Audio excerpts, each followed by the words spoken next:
Hey everybody, Pete, and it is time for the verse of the day. We're coming from the Gospel of Matthew, chapter 5, verse 9, and it's from the wonderful Sermon on the Mount.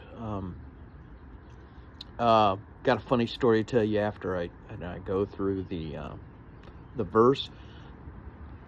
Now, this is not political, I'm not getting political and stuff, but I think the world needs this right now. Matthew 5:9 says, "Blessed are the peacemakers, for they shall be called the sons of God." Peacemakers, that's what we need. We don't need war makers. We need peacemakers right now. Now, with that said, I'm going to tell you a funny story. And you will be hearing a few more snippets from the Sermon on the Mount in the next few days, probably. But when I lived in Illinois, and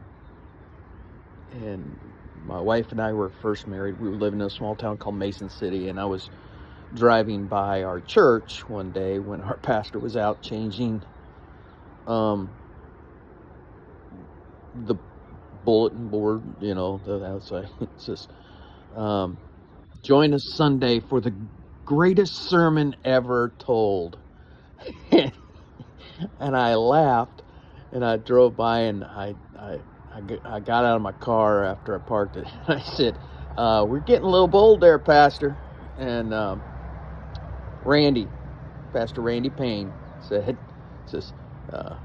"You know what this is about, right?" And I said, "Oh yeah, Sermon on the Mount." And he goes, "Yeah."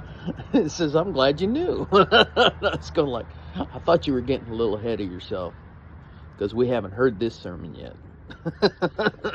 But with that said, you have a blessed day. Remember Matthew 5:9. Blessed are the peacemakers, for they shall be called sons of God. Goodbye.